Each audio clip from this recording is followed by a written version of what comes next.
बिस्मिल्लाहिर्रहमानिर्रहीम। अस्सलाम वालेकुम नाज़रीन, मैं हूं कंबर ज़ैदी। प्रोग्राम देख रहे हैं आप डिबेट एट 8। नाज़रीन, इस्टाब्लिशमेंट और इमरान खान साहब के दरमियान लड़ाई मजीद बढ़ गई है।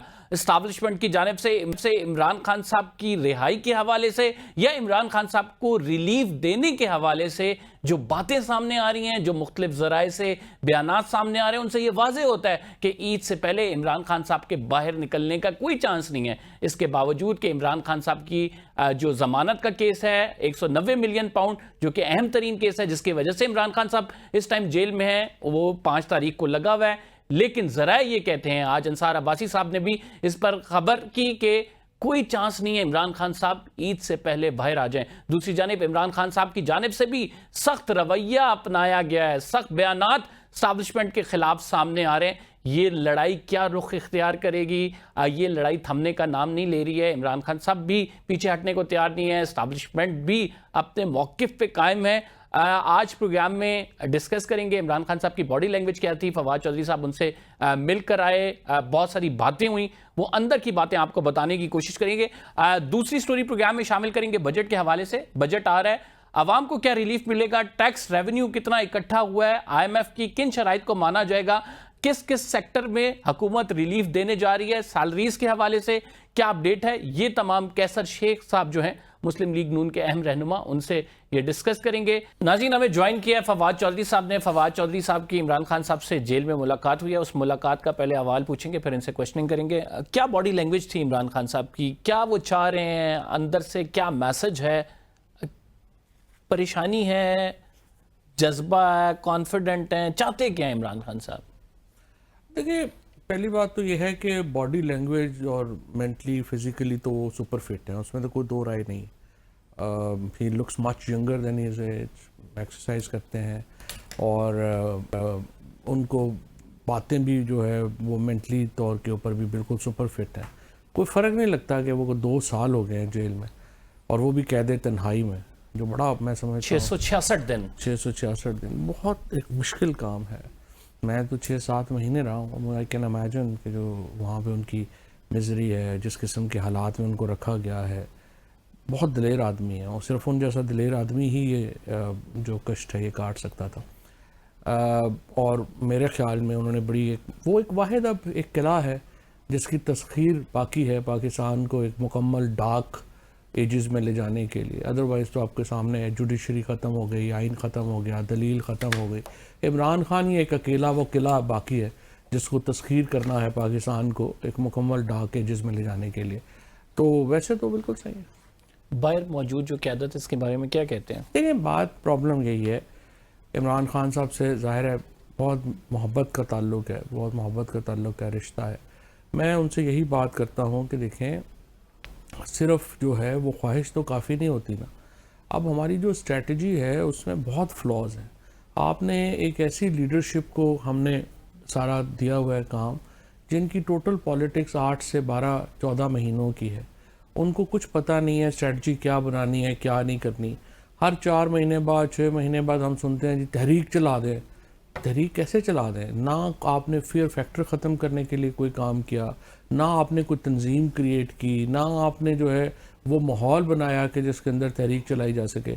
सिर्फ अपने घर से बैठ के वीडियो बना के दे देना और फिर सिर्फ महफूज जगहों से बैठ के बातें कर देना आसान है। उसके बाद आप वर्कर्स को, जो हुआ पिछली दफ़ा 26 तारीख को भी, अभी तक भी आप देखें 236 के करीब वर्कर जो है वो इस वक्त पिंडी डिवीजन की जेलों में है और उसकी हालत यह है कि कोई उन्हें पूछने नहीं जाता।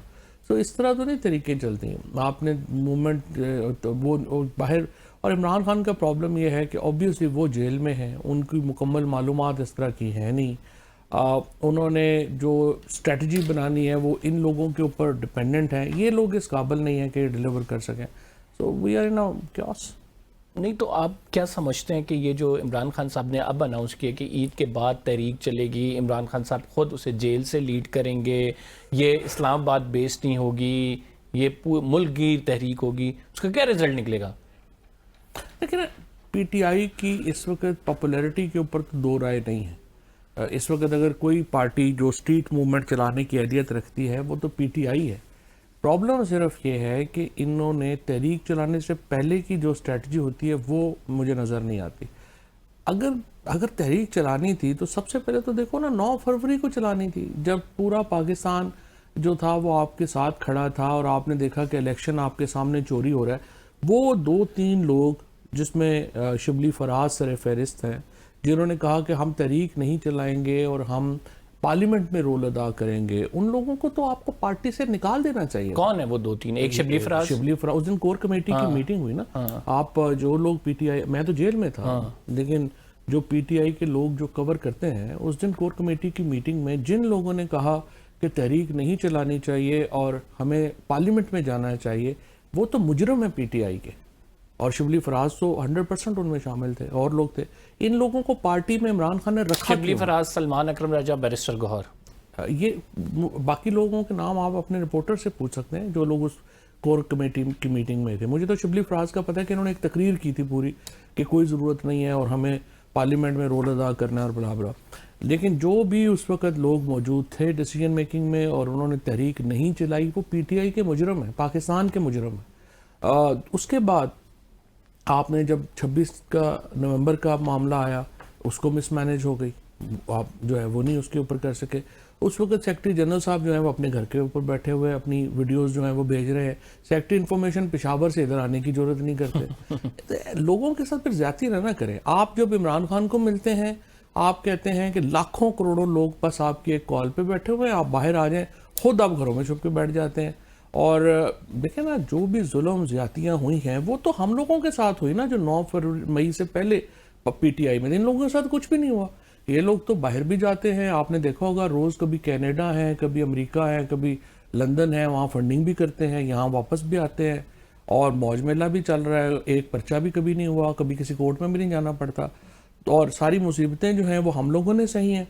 अब ये जिम्मेदारी भी नहीं ले रहे और इमरान खान को गलत रिपोर्टिंग करके टोटल, अब ये हिकमत अमली से जाहिर है फैसला तो इमरान खान ने करना है, लेकिन देखें इस हिकमत अमली से कम से कम कोई लॉजिक समझ नहीं आता मुझे कि ये क्या सर वो लोग आप पे कहते हैं, वो कहते हैं कि आप जो है वो विकेट के दोनों तरफ खेल रहे हैं, आप जो है वो पार्टी को स्ट्रेटजी गलत बताते रहे हैं, आप गलत गाइड करते रहे हैं, वो आप लोगों पे इल्ज़ाम लगाते हैं। देखिए ना, बात यह है कि जो स्ट्रेटजी हमारी थी उसके नतीजे में तो पीटीआई इक़्तिदार में आ गई ना 2018 में, और उसके बाद हमने हुकूमत की। नहीं, वो अभी उसके बाद जब हमने बात अभी जो है ना आप लोगों को रखना मुनासिब नहीं है पार्टी में, वो ये कहते हैं। वो तो जाहिर है कि वो तो चाहते हैं कि हमारे अलावा मर जाएं बाकी सारे, वो तो जाहिर है यही कहेंगे ना, उसका इशू नहीं। और हमारे पॉलिटिक्स के नतीजे में इमरान खान वज़ीर आज़म बने, हमारी पॉलिटिक्स के नतीजे में तहरीक इंसाफ इक़्तिदार में आई। उसके बाद मैं ये समझता हूँ कि हमने बिल्कुल ठीक जो मशवरा दिया था। अब इलेक्शन ना लेना वो ज़ाहिर है कि फ़ैसला था जो मैं समझता हूँ दुरुस्त नहीं था। इलेक्शन जब मिल रहा था हमें लेना चाहिए था। और उसके बाद जो पॉलिसीज़ ये हैं, अब जैसे ये भी तहरीक है, तहरीक ज़रूर चलानी है, तहरीक के अलावा कोई रास्ता नहीं है, मैं आपको बता दूँ, इसमें मुझे कोई दो राय नहीं है। द ओनली प्रॉब्लम, आपने केपी असम्बली तोड़ने का मशवरा दिया, वो नहीं था ठीक? नहीं, दोनों ठीक थे। आज पीटीआई जो कुछ है वो 2 फैसलों की वजह से पीटीआई है।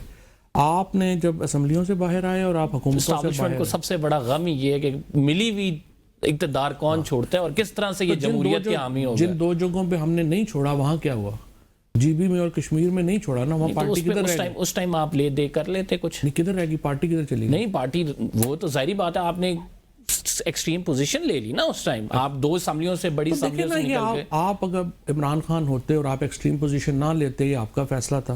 बट इमरान खान का फैसला था कि हमने सिस्टम के खिलाफ लड़ना है, और उन्होंने बड़ी कामयाब आईमत से, इसीलिए आप लीडर नहीं हैं, आप एंकर हैं, इमरान खान लीडर है। नहीं तो आप क्योंकि इमरान खान ने यह फैसला किया कि उसने सिस्टम के खिलाफ खड़ा होना है, और उसने पूरा आईमत से, ये सिर्फ इमरान खान कर सकता था। तो सर आप पूरा कहते हैं कि पाकिस्तान इमरान खान के साथ, सिस्टम से बाहर निकल के कोई रिलीफ नहीं मिल सकता, सिस्टम में रह के ही मिलेगा। इस सिस्टम नहीं, आप समझते कि इनकलाब की तरफ जाना चाहिए, एक्सट्रीम पोजीशन लेनी चाहिए सिस्टम के खिलाफ, इनकलाब कोई आना चाहिए, कोई ऐसी रिफॉर्मेशन होनी चाहिए जिससे वंस फॉर ऑल ये चीज सेटल हो जाए, जो हम 75 साल से एस्टैब्लिशमेंट के गेड़े में हम उससे निकल जाए। देखिए, 100% इनकलाब आना चाहिए, 100% सियासत और अवाम जो है, पाकिस्तान में एक ही इनकलाब की ज़रूरत है, और वो इनकलाब ये है कि पाकिस्तान में हुकूमतें अवाम बनाएंगे, घर अवाम भेजेंगे, ये इनकलाब आना चाहिए। अब हम मिलिटेंट नहीं हैं। अगर आप मुझे ये कहें कि मैं बंदूक लेके को मारगला पहाड़ों पे चढ़ जाऊंगा, या पीटीआई के लोग जो हैं वो कोई BLA TTP में चले जाएंगे, हम नहीं कर सकते। ये अलहदा बात है, जब आप हम लोगों को फारिग करेंगे तो फिर बंदूक वाले ही मुकाबला करेंगे, जैसे बलूचिस्तान में हो रहा है, केपी में हो रहा है। द प्रॉब्लम जहाँ पे इनकलाब के ऊपर कोई दो राय नहीं है। क्या इमरान बाद में खान कमल- ये जंग बाद में मोल लेकर कोई पहले मैं रिलीफ बात ले में- सकते हैं? जी जी। पहले बात। इनकलाब के ऊपर कोई दो राय नहीं है, तहरीक के ऊपर कोई दो राय नहीं है। इमरान खान का जो फैसला है बिल्कुल दुरुस्त है, यही होना चाहिए। जो जो जो उसके ऊपर इख्तलाफ है वो इस स्ट्रैटेजी के ऊपर इख्तलाफ है कि आप जो है उससे पहले जो चीज़ें करनी है वो आपने अपोजिशन अलाइंस नहीं बना, जो बहुत बड़ा फेलियर है पीटीआई का। हमें आज तमाम जो अपोजिशन की जमातें हैं उनको हमारे साथ खड़ा होना चाहिए था, जो बाहर की लीडरशिप नहीं कर सकी। शेख वकास कहते हैं क्या मौलाना के पैर पड़ जाए, नहीं आ रहे वो तो हम पैर क्या करें? नहीं, शेख वकास बेचारे की क्या हैसियत है, ये तो गलत ब्रीफिंग और सारा कुछ करके उन्होंने इमरान खान को गलत किया ना। पहले इन्होंने और इमरान खान को भी गलत ब्रीफिंग्स दी। मौलाना फजलुर रहमान से अगर आज अलाइंस नहीं हुआ, 100% पीटीआई की वजह से नहीं हुआ, क्योंकि आपने पहले, आपको याद होगा, पहले पीटीआई ने जाके कहा कि नून लीग और पीपल्स पार्टी से हम मुज़ाकरात नहीं करेंगे, हम सिर्फ जमीयत से करेंगे। जमीयत से करेंगे। अगले दिन आपने टीवी लगाया तो आप पीटीआई उनके साथ बैठी हुई है, उनको तो किसी ने पूछा भी नहीं। फिर आपको याद होगा चीफ जस्टिस पाकिस्तान ने लेटर लिखा कि अपोजिशन मिलने आए, आपने फिर सारी अपोजिशन को डिच कर दिया, आप अकेले चले गए। देखिए ना, इस तरह तो नहीं होता। अब आप मौलाना कल इमरान खान से मिल लें, एस्टैब्लिशमेंट या हुकूमत इमरान खान से रब्ता करे, तो क्या सबूत है, क्या उनको एतमाद है कि आप ये नहीं करेंगे? एक छोटा सा ले लें, we will be right back after this. कहीं मत जाइएगा नाज़रीन। वेलकम बैक नाज़रीन। फवाद चौधरी साहब हमारे साथ मौजूद हैं। फवाद चौधरी साहब, फिर रिलीफ कैसे मिलेगा इमरान खान साहब को? क्या इसी सिस्टम का पार्ट रहते हुए ये जंग जो उन्होंने मोल ली है इसे तोड़ तक पहुंचाएंगे वो, या फिर बीच में कोई डील हो जाएगी, क्या होगा? देखिए 100% आपने जो ये आपकी जो बेसिक नुक्ता इमरान खान का क्या है वो यही है ना, जो मैंने अर्ज किया कि अवाम के जो फैसले हैं उसको तस्लीम किया जाना चाहिए। अब उसके लिए देखिए, अब आप जिस तरह मैंने आपको अर्ज किया कि हम कोई पहाड़ों पे चढ़ने वाले लोग नहीं हैं, हम पॉलिटिक्स कर सकते हैं। अब पॉलिटिक्स के अंदर क्या मेरी ख्याल में, I can be wrong but there can be other political strategies, मेरी नज़र के अंदर एक बड़ी अपोजिशन अलायंस बनना चाहिए था। वो अपोजिशन अलायंस हुकूमत और एस्टैब्लिशमेंट से बातचीत करता, अगर वो बातचीत नाकाम होती तो फिर हम तहरीक की तरफ जाते और उसको एक बड़ी ज्यादा पब्लिक उसमें दीगर सियासी जमातों को भी साथ हमायत होती और एक चीज होती, मीडिया को आप एक मोमेंटम बनता, फिजा बनती, उसके बाद ये सब कुछ होता। एब्सोल्युटली। और दूसरा देखें, पार्लियामेंट्री डेमोक्रेसी जो होती है ना, ये टेक कॉल नहीं होती, इसकी में पॉसिबल ही नहीं कि कोई एक आदमी डिक्टेटर बन जाए, बादशाहत नहीं है। हमने कोई देखे ना, ये जो तो खान साहब को तो कहते ही हैं कि वो बादशाह बन के चलाते जिस तरह का बांग्लादेश में इनकलाब आया है या टर्की में आया है या रशिया में आया है ना, ये इनकलाब फौजें लेके आती हैं। अब सिविलियंस ये इनकलाब नहीं ला सकते। हमारे लिए तो इम्पोर्टेंट है कि इलेक्शंस की तरफ जाना है, उसके लिए स्पेस इनकलाब ला रहे थे ना, उसका कितना बैकफायर किया, आज तक आप उसके नताइज भुगत रहे हैं। तबाहकुम था ना, जिन लोगों ने भी किया उन्होंने बगैर सोचे समझे। एक और खबर आ रही है कि इस तमाम मामले में 6 लोगों ने जिन्होंने ये स्ट्रेटजी बनाई थी, उनमें एक खातून थी, 5 लोग थे, उनमें से एक बंदा वादा माफ गवाह बनने जा रहा है इमरान खान के खिलाफ। बात ये इस वक्त क्या बन जाएगा, कोई हो भी जाएगा नहीं, अगर फॉर इंस्टेंस जनरल फैज बन जाते हैं, किसका क्या फर्क पड़ेगा? देखें ना, क्रेडिबिलिटी ऑफ द ट्रायल क्या है।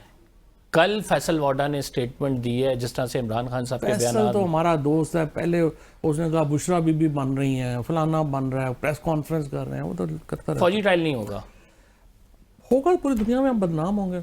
फौजी ट्रायल ही हो रहा है, ये जज बेचारे कौन सा कोई कौन है? अच्छा, तो हाँ, फौजी ट्रायल ना हो तो क्या होता है, आपकी अदालतें बाहर होती हैं, आप मीडिया उसको कवर कर सकता है, उसके ऊपर जजेस जो है वो बेचारे आज़ाद होते हैं, तो ये सारी कटसी उन पर भी नहीं है, वो भी नहीं है, वो भी अब तो बेचारी सुप्रीम कोर्ट भी पता नहीं कितनी सिविल कोर्ट रह गई है। सर, मियाँ साहब लंदन जा रहे हैं, वो ईद करने, इलाज भी है, तबीयत शायद ख़राब है उनकी, तो लंदन के उनका जाना किस तरह से देखते हैं आप? नहीं, मियाँ साहब तो ज़ाहिर है उन्होंने तो अपनी ज़िंदगी में फैसला सिर्फ यही किया हुआ है कि वो तो देखें ना, सच्ची बात यह है कि नून लीग ने अपनी पॉलिटिक्स तो ख़त्म हो चुकी है उनकी, वो तो सिर्फ एक लीज के ऊपर जिंदा हैं जो इस्टेब्लिशमेंट ने उनको दी हुई है। जिस दिन इस्टेब्लिशमेंट से उनकी वो लीज ऑफ द जो पोलिटिकल लाइफ है वो ख़त्म हो गई, वो वैसे फारग हो जाएंगे। वो तो अभी सिर्फ इसी में लगे हुए हैं कि जितनी देर गुजार लें गुजार। सर, आज PP 52 में इलेक्शन हुआ और फिर वही शिकायत के पोलिंग एजेंट्स को बाहर निकाल दिया गया, फिर वही मार धाड़, खुद हसन मुर्तज़ा कहते हैं कि मुस्लिम लीग नून हुकूमती मशीनरी के बगैर नहीं जीत सकती। जाहिर है वो तो इलेक्शन से तो एतबार ही उठ गया ना लोगों का। ये भी तो बहुत बड़ा अलमिया है पाकिस्तान के अंदर, जिस तरीके से पूरे का पूरा इलेक्शन ही चुरा लिया। हमेशा धांधली की शिकायतें रहीं, इन्फ्लुएंस की शिकायतें रहीं, पर जो 8 फरवरी 2024 को हुआ वो तो देखें कभी किसी ने सोचा भी नहीं था कि इस तरह भी हो सकता। और अनफॉर्चुनेटली वो पीटीआई की इंतहाई नाकाम हिकमत अमली की वजह से वो हज़म भी हो गया। इट्स नॉट कि वो इलेक्शन चोरी हुआ, इतना बड़ा डाका पड़ा, वो इलेक्शन हज़म हो गया, पीटीआई वाले घर पे बैठे रहे। शाहिद खकान अब्बासी साहब कहते हैं 15 करोड़ देके केपी में वजीर बन रहा है। ऐसी रिवाज होता है, हर बंदा कह देता है। खकान अब्बासी साहब को के पास एविडेंस है तो उसको दे दें अली अमीन को, या आपके सामने ले आए।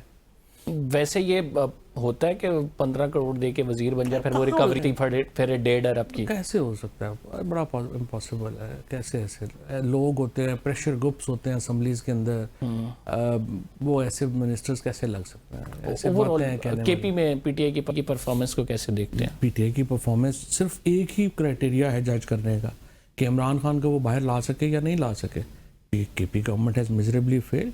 इमरान खान को बाहर नहीं ला सके, वो नाकाम हो गए, और एक ही बात पर उनको वोट पड़ा।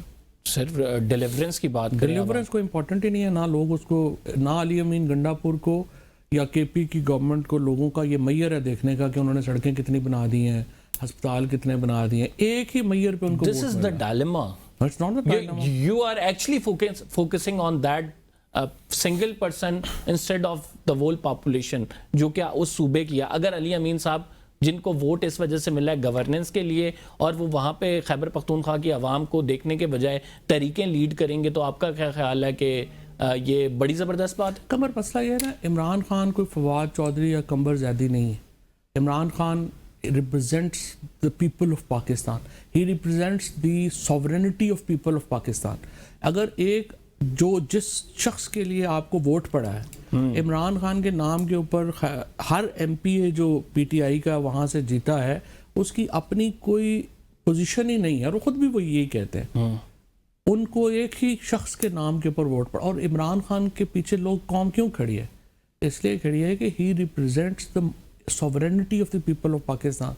वो पाकिस्तान के अवाम के मुक़्तदर आला होने का इजहार है। और जब तक वो हमारी जो लड़ाई थी आज़ादी की, या जब भी लोग लड़ते हैं, वो क्यों लड़ते हैं? वो अपने इख्तियार लेने के लिए। आप क्या समझते हैं इमरान साहब कब बाहर आएंगे? देखिए, बात यह है कि ये तो इमरान खान को ये जंग जीतनी होगी, जीतेंगे ही तो बाहर आएंगे। कंप्रोमाइज़ उन्होंने करना नहीं है। I know Imran Khan fairly well, 10 साल में दिन रात उनके 12-14 साल दिन रात उनके साथ रहा हूँ। आई डाउट कि वो उनकी ट्रांसफॉर्मेशन भी बड़ी मैंने खुद देखी है, वो कंप्रोमाइज़ नहीं करेंगे। Is not. फिर क्या होगा? क्लैश है, देखें कितने देर चलता है। मुल्क को तो कॉम्प्रोमाइज़ नहीं करेंगे, टाइम पीरियड गुजर जाएगा, जो लोग हैं वो तब्दील हो जाएंगे, फिर शायद कोई चांस है। इशू ये है कि लोग कहाँ तब्दील होते हैं, लोग कोई तब्दील नहीं होते। लोग तो जब तक रहेंगे यहाँ तो कोई ऐसा इशू नहीं है। इशू ये है कि इमरान खान को अपनी हिकमत अमली तब्दील करनी चाहिए, मेरी अर्ज़ ये है, मेरी मारूज़ात ये हैं। और दूसरी तरफ ये है कि मुल्क को नॉर्मल करने की सोच होनी चाहिए हुकूमत और इस्टेब्लिशमेंट। पीटीआई की कौमी असम्बली से सीटें जाते देख रहे हैं। अब्दुल लतीफ़ चित्राली, उमर अयूब के खिलाफ रेफरेंस, 9 मई में नामजद जो हैं पीटीआई के एमएनएज़, क्या देख रहे हैं? पीटीआई 26वीं तरमीम नहीं बचा सकी, पीटीआई अपना इलेक्शन नहीं बचा सकी, अब सीटें कैसे बचा लेगी? चली जाएंगी। जुर्म ज़ईफ़ी की सज़ा, मर्ग मुफाजात, चली जाएंगी, क्या हो जाएगा? पीटीआई वाइप आउट हो जाएगी कौमी असम्बली से। This is the best thing that can happen to PTI actually at the moment. ये बाहर आएंगे तो लड़ेंगे ना, अंदर बैठे कौन लड़ेगा? Thank you very much Fawad Chaudhry साहब हमारे साथ थे। हम एक छोटा सा ब्रेक ले रहे हैं। We will be right back after this short break. आप कहीं मत जाइएगा। नाज़रीन, मुस्लिम लीग नून के सीनियर रहनुमा कैसर शेख साहब ने हमें ज्वाइन किया। बहुत शुक्रिया प्रोग्राम में हमें ज्वाइन करने के लिए। कैसर साहब, एक नया महाज आपके खिलाफ जो है वो खड़ा होने जा रहा है ईद के बाद। खसूसी तौर पर इमरान खान साहब कह रहे हैं वो खुद कैंपेन को लीड करेंगे, और इस टाइम सिर्फ उसका मरकज इस्लामाबाद नहीं बल्कि पूरा मुल्क होगा, और हमें दीवार से लगाया जा रहा है। इस वजह से इस दफ़ा हम थमने वाला तूफान नहीं है। कैसे देखते हैं सर इस डेवलपमेंट को? बिस्मिल्लाहिर्रहमानिर्रहीम। देखिए, पीटीआई मौजूद है हमारी असेंबली में भी, और ये कोई पहली बार ये बात नहीं हुई। उन्होंने कोशिश की है। इस वक्त के जो हालात हैं ना, जो मैं समझता हूँ एज ए पॉलिटिशियन, कि ये हालात उनके लिए मौजू नहीं है कि वो ये इन इन हालात में एहतजाज की कोई कॉल दें, या उनके कोई बड़े लोग उसमें आए। जहाँ भी वो जिस तरह भी कॉल करेंगे, वो जेल से खुद कर लें एड्रेस, वो तो बल्कि मैं ये महसूस करता हूँ कि इससे अपना वोट बैंक ख़राब कर रहे हैं। क्योंकि इन हालात में जबकि इंडिया हमारे ऊपर एस्केलेशन कर रहा है और वो बाकायदा जंग का धमकियाँ दे रहा है, तो लोग इस वक्त ये इस बात को पसंद नहीं करेंगे कि हमारे ही मुल्क में कोई पार्टियाँ अपनी हुकूमत के और अपने अफवाज के ख़िलाफ़ कोई एहतजाज शुरू कर दें, और ये उसके लिए मुनासिब, पीटीआई के लिए मुनासिब वक्त नहीं है।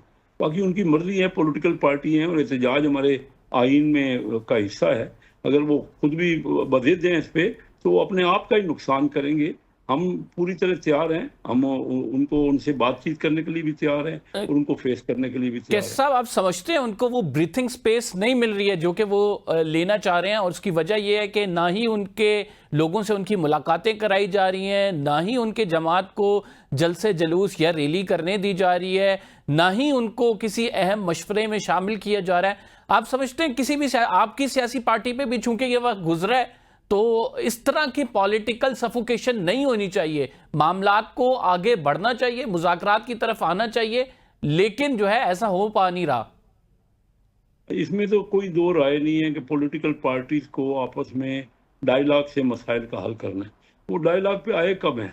मामला जो नहीं हो रहा था किस तरीके से हो जाएगा? क्या वो तो कहते हैं कि हम इस्टेब्लिशमेंट से बात करेंगे, वो तो हमारे साथ बैठने को तैयार ही नहीं है, बात करने को भी तैयार वो नहीं। कहते हैं सर आप मुझे नहीं मुलाकातें नहीं समझ करा आती सकते, तो आपके पास किस तरह से बैठे हैं? आपके पास कोई क्या नहीं कर जवाब नहीं है, सकते। आपके पास वो चीज नहीं है जो आप हमें पेश कर सके, तो आपके साथ क्यों बैठे हैं फिर हम? नहीं तो पहले ही उनको समझ आ गई है बैठने से पहले ही कि हमारे पास चीज नहीं है, तो फिर उन्होंने डिस्कस क्या करना है? अगर पहले ही मुतालबात मनवा के उन्होंने बैठना है, सर वो फिर कह रहे थे बाकी कि क्या रह पिछली गई? पिछली हम मुज़ाकरात की नशस्त हुई, वो सिर्फ इस बात पर खत्म हो गई कि इमरान खान साहब से मिलना चाह रहे थे पार्टी लीडर्स, लेकिन उनको मिलने की इजाजत नहीं दी गई। इस हुकूमत के पास इतना तो मैंडेट है नहीं कि वो किसी लीडर की उसके कारकुनान से मुलाकात करा दें, तो फिर मुज़ाकरात के लिए क्यों बैठते हैं? देखिए, बात ये है कि वो खुद बैठे मुज़ाकरात कर भी रहे थे, और वो उसके जो डेट भी दे के, फाइनल डेट देने के से पहले ही उन्होंने फिर एहतजाज शुरू कर दिया। ये आज से नहीं है, पिछले कोई 10-11 साल से उनका यही रवैया है। वो किसी जगह कभी भी किसी के साथ बैठे नहीं है। पिछले 10 साल में इस पार्टी को बता लें, वो तो सिर्फ एहतजाज की पॉलिटिक्स करते हैं। उस वक्त से जबकि प्रेसिडेंट शी ने आना था चाइना के, उन हालात में भी उन्होंने कहा जी धरना दिया हुआ था।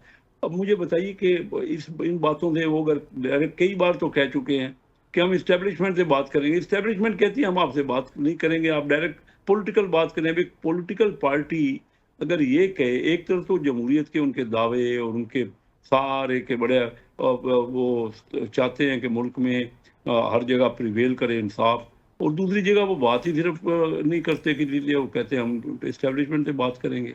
तो ये क्या फिर बात है? वो मुझे तो कोई इनकी कभी समझ ही नहीं आई कि कौन सा पॉलिटिकल, और एक ही बदस्तूर मीटिंगें हो रही हैं रोज। आप पेपरों में भी देखते होंगे, अखबारों में भी देखते होंगे, और न्यूज़ में भी आता होगा कि कई लोगों से तो वो मिल चुके हैं। कौन है जो नहीं मिल रहा है? एक दिन में कई कई लोग तो उनसे मिलते हैं।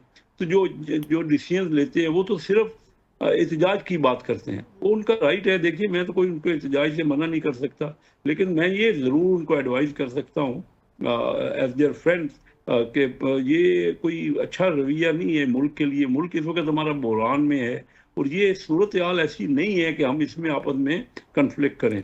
अपने अपने जो है ना जो भी मामलात हैं वो भी सुलझा लेंगे, लेकिन इस वक्त तो सबसे बड़ा मसला हमारे अपने मुल्क का है कि वो हमारा दुश्मन बुरी नज़रों से हमारे ऊपर वार कर रहा है। उनके प्राइम मिनिस्टर की बातचीत सुन लें, वो कहते हैं कि मेरे साथ इतना बड़ा आबादी का मुल्क है, 6 गुना पाकिस्तान से आबादी है इंडिया की, उनकी तमाम पार्टियां एक जगह पे हैं, और हमारा अनफॉर्चुनेट है कि इस मौके पे भी हमें इस किस्म की ये बातें कर रहे हैं कि ये क्रूशल मौका है, जबकि मुतवातर हमें धमकियां दी जा रही हैं। तो ये बात तो, और लोग इसमें इस वक्त तैयार नहीं हैं। जो फौज ने जिस तरह से माशाल्लाह हमारे डट कर मुकाबला किया इंडिया का और उनके एग्रेशन का, उसका मुंह तोड़ जवाब दिया है, तो लोग तो इस वक्त सराह रहे हैं हुकूमत को। मियाँ शहबाज शरीफ साहब की वज़ारत आज़मा में उनकी जो हुकूमत उनकी है, उन्होंने बहुत स्टेट्समैनशिप का मुजाहरा किया, बड़े तहम्मुल से और बड़े ही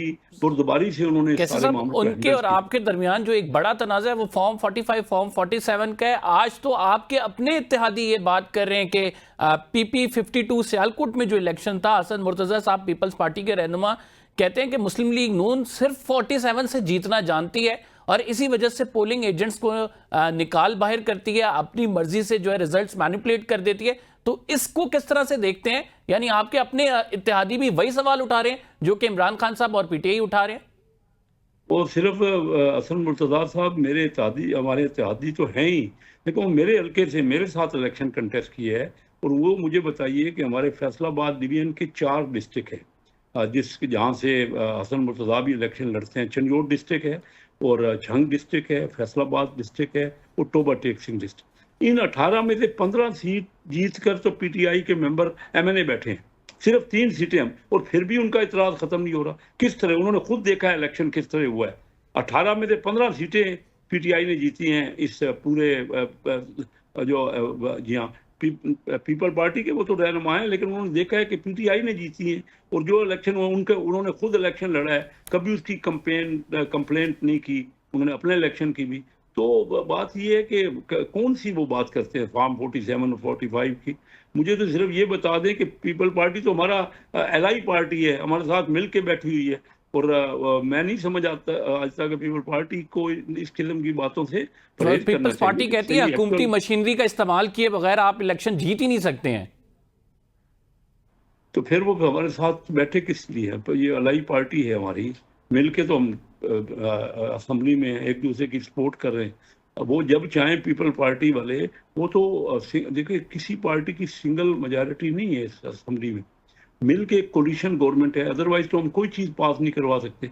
हर बिल को वो पास करते हैं पीपल पार्टी, हर जगह वो हमें सपोर्ट करते हैं, हम उनको सपोर्ट करते हैं। और मैं ये समझता हूँ कि पीपल पार्टी ये बात जो करे, इसको ये कोई मुनासिब बात नहीं है। अब एक और भी बात सामने आ रही है, वो ये है कि अगर पीटीआई के रहनुमा जिस तरह 9 मई में नामजद थे अब्दुल लतीफ़ चित्राली साहब, वो जो है उनको सज़ा हो गई, नाअहल हो जाएंगे। मुख्तलिफ पीटीआई के रहनुमा नामजद हैं। आज भी उमर अयूब के खिलाफ जो है इलेक्शन कमीशन में रेफरेंस भेजा गया है।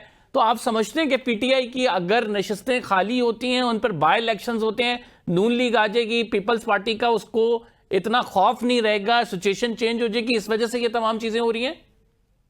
नहीं, ऐसी कोई बात नहीं है, किसी किस्म की ऐसी बात नहीं है। ये तो सिर्फ आप टेलीविज़न पे ये बात कर सकते हैं, एक्चुअल रियलिटी बिल्कुल ही ऐसी नहीं है। जो आपकी कोर्ट्स जो हैं वो गैर जानबदार हैं, उनमें बाकायदा मुकदमे जो भी है उनके फैसले हो रहे हैं। और अगर कोई चीज़ कोर्ट्स में है तो खुद पीटीआई ने कभी उनको इतराज़ नहीं किया कि कोर्ट्स में के मामलात, तो इसमें तो पार्टियों को कोई है नहीं। जो कुछ है फैसले हो रहे हैं, अगर उनके बड़े बड़े वकील उसमें हिस्सा ले रहे हैं, और ये मामला तो कोर्ट के हैं ना। इसमें हम तो चाहते हैं कि जो पॉलिटिकल बातचीत है वो ज़रूर आके कोई करना चाहता है, उसमें मुआशरत के मामले हैं, उसमें लॉ एंड ऑर्डर की सूरत हाल है, उसमें इंडिया और पाकिस्तान के आपस माबैन जो मामला हैं। लेकिन ये मैं समझता हूँ वक्त नहीं है कि पीटीआई ने ये सोचा है कि वो एहतजाज करेगी, तो ये वो अपने आप को नुकसान पहुँचाएगी। बाबर नवाज साहब ने जो है रेफरेंस भेजा है उमर अयूब साहब के खिलाफ स्पीकर को, स्पीकर ने वो अरसाल कर दिए इलेक्शन कमीशन को। उमर अयूब साहब आपको पता है अपोजिशन लीडर हैं। आप समझते हैं इससे मजीद जो इस्तेकाम की थोड़ी बहुत फजा पैदा हुई थी, थोड़ी बहुत हमें यूनिटी का चांस मिला था, वो भी बिल्कुल खत्म हो जाएगा? देखिए, हम तो आज पिछले 10 साल से इनसे कह रहे हैं, वो चाहते ही नहीं है। वो तो जब पिछली बार पीटीआई के दौर में इंडिया ने हमला किया और उनके पायलट को पाकिस्तान ने पकड़ लिया, तो उसके बावजूद वो उस वक़्त भी किसी पार्टी के साथ नहीं बैठे। वो तो इंडिविजुअल पॉलिटिक्स को बिलीव करते हैं। इस वक्त भी देखिए ना, उनकी बड़ी पार्टी थी, जो इलेक्शन हुआ, रिजल्ट आए, सबसे बड़ी पार्टी नंबर के हिसाब से पीटीआई थी कौमी असम्बली में। अगर वो किसी पार्टी के साथ भी मिल जाते तो उनकी हुकूमत बन सकती थी। लेकिन वो तो कहते हैं कि हमने इंडिविजुअल ही काम करना है, किसी के साथ बातचीत भी नहीं करनी, ना किसी के साथ मिलके एलआई पार्टी के हिसाब से कैसे हुकूमत बनानी। कैसे साहब, पर्सनली आप इत्तेहाद के बड़े दाई हैं, आप कोशिश करते हैं टेबल पे मामलात हल हों, लेकिन इस तरह की मूव करना इतने क्रूशल टाइम पे उमर अयूब के खिलाफ रेफरेंस भेजना, इसको पर्सनली आप कैसे देखते हैं? क्या ये होना चाहिए था? देखिए मेरी बात सुनिए, ये जो है ये तो अब कानूनी मामलात है ना, कि ये तो बात की बात है, कोर्ट ने फैसला करना है कि क्या हुआ है, क्या हकीकत है। अभी स्पीकर साहब के पास अगर कोई रेफरेंस आएगा तो वो तो भेजेगा ना, ये तो उनकी फराइज में शामिल है, तो ये तो फैसला करेंगे। मैं समझता हूँ कि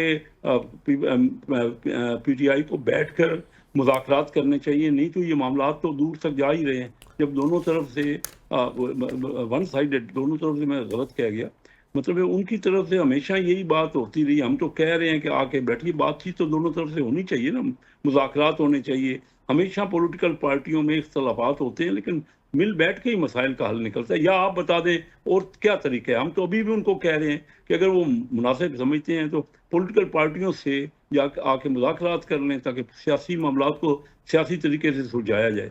सर, ये IMF ड्रिवन बजट होगा, आप बड़ी ग्रिप रखते हैं फाइनेंस के मामलात पर, क्या कुछ रिलीफ देने जा रहे हैं आवाम को इस बजट में? जी, ये देखिए IMF के हम प्रोग्राम में हैं। IMF की तो ज़रूर इसमें डायरेक्शंस हैं, बातचीत हो रही है, लेकिन हम अपने सियासी अंदाज से भी बजट को फाइनलाइज कर रहे हैं। हम चाहते हैं कि आम लोगों को इसमें काफ़ी रिलीफ दें। सबसे पहले तो तनख्वाहदार तबके के ऊपर टैक्स कम हो रहा है। फिर लेकिन सर, IMF कहता है कि उस पर लगेगा टैक्स। IMF की ये शर्त है कि उस पर लगेगा। नहीं, टैक्स तो लगेगा, उसमें कम हो रही, परसेंटेज कम की जा रही है। सर, और दूसरी बात, कैसे सर, पहले भी यही इशू उठा था पिछले बजट पे भी कि आपने सैलरीड क्लास पे इतना ज्यादा टैक्स लगा दिया था, वो टैक्स जस्टिफाइड नहीं होता था, उस पर तनकीद हुई। आपने कहा था कि इसके मुकाबले में, इसके कंट्रास्ट में हम ताजरों पे भी टैक्स लगाएंगे, लेकिन टैक्स कलेक्शन FBR में ताजरों के जरिए कितनी हुई, सैलरीड क्लास से कितनी हुई, वो बड़ा वाज़ेह फर्क है। तो इसको अब मिनिमाइज करने के लिए क्या करेंगे सर? मैंने तो आपसे ये कहा ना कि इस बार उसमें जो सैलरीड तबका है उसके टैक्स का परसेंटेज को कम करने का हमारी तजवीज़ है। और फिर आपने रिलीफ का पूछा, तो पाकिस्तान में 1 करोड़ फैमिलीज़ को, जो कि जिनके 4-5 करोड़ अफराद होते हैं, उसमें हम बेनज़ीर इनकम सपोर्ट प्रोग्राम को बहुत बढ़ा रहे हैं। हम अपने सबसे ज़्यादा तवज्जो हमारा जो इंक्रीज़ कर रहे हैं फंड्स की जो एलोकेशन, वो इस तरफ है।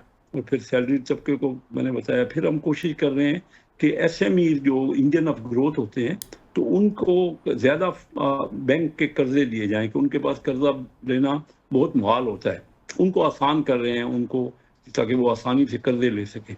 तो आम आदमी, देखिए हमारे पास गुंजाइश तो कम है, कोई इतनी ये नहीं कह रहा मैं, लेकिन क्योंकि हमारा IMF के साथ प्रोग्राम चल रहा है, और जो जिन जैसे एग्रीकल्चर पे रिसेंटली एग्रीकल्चर की परसेंटेज लगाई गई टैक्स, उस पर नाफिज हुआ, पहले भी था लेकिन उसको सही तरह वसूली शुरू हुई।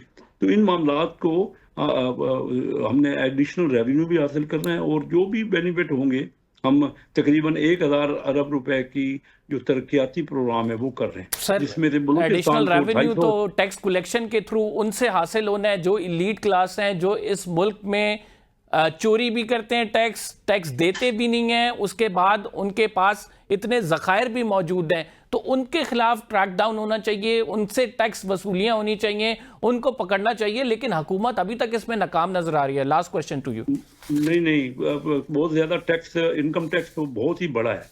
आज ही फिगर्स आप पेपरों में है, आप देख लीजिए कि इस साल हमने बहुत ज्यादा इनकम टैक्स वसूल की है। और क्रैक डाउन से मैं आपको बताऊं, मैं एज ए बिजनेस रिप्रेजेंटेटिव, कि क्रैक डाउन से नहीं होते टैक्स वसूल। और बात यह है कि दोनों तरफ देखिए ना, सिर्फ बिजनेसमैन को आप करेंगे, उनको भी चेक करें जो कि दूसरी साइड में हमारी गवर्नमेंट की साइड में जब सैलरीड क्लास ज्यादा देगी, वो बेचारे उनसे जबरदस्ती निकलवा लिया जाता है। जो बिजनेसमैन है वो देने को तैयार नहीं है, तो फिर जाहिर बात है सवाल तो पैदा होगा। कौन बिजनेसमैन से ही तो टैक्स लेते हैं आप। बिजनेस, ये जो परसेंटेज इनकम टैक्स की है, कहाँ से आप देख लीजिए एग्जैक्ट पिछले साल कितना हुआ था, इस साल कितना बढ़ा है उसका। बिजनेसमैन तो बहुत ज्यादा इस वक्त निचोड़ा गया है, उसके ऊपर जो टैक्स का रेट है बहुत हाई है। तकरीबन आप ये समझिए कि ये 15% जो फर्दर टैक्स है इसका, जो कि वो पहले 29% तक वैसे कॉर्पोरेट टैक्स है, और अभी 8% 10% तक तो और उसका एडिशनल टैक्स लग गया हुआ है। तो ये तो दुनिया के किसी मुल्क में ऐसा रेट नहीं है, और तमाम कॉर्पोरेट सेक्टर और हमारे बड़े बिजनेसमैन बहुत ज़्यादा टैक्स के इस वक्त तकलीफ में है। इसीलिए तो आपके यहाँ इन्वेस्टमेंट नहीं हो रही इस टैक्स रेट पे। आप वो भी एक लिमिट थी ना, हर जगह कितना आपने टैक्स लेना है, लेकिन उसके बावजूद बिजनेसमैन टैक्स देने को तैयार है। हमें वहाँ भी देखना है कि फैसिलिटेट क्या करना है, और उनको बार बार के नोटिस अगर सख्ती से वसूल नहीं किया जा सकता, उनसे हमने वसूल जरूर करना है। ठीक, बहुत बहुत शुक्रिया। कैसर अहमद शेख के साथ मौजूद थे, अपनी राय का इजहार कर रहे थे। नाज़रीन, प्रोग्राम का टाइम खत्म हो गया, फिलहाल के लिए इतना ही। कंबर ज़ैदी को इजाज़त दीजिए, अल्लाह ने के बाद।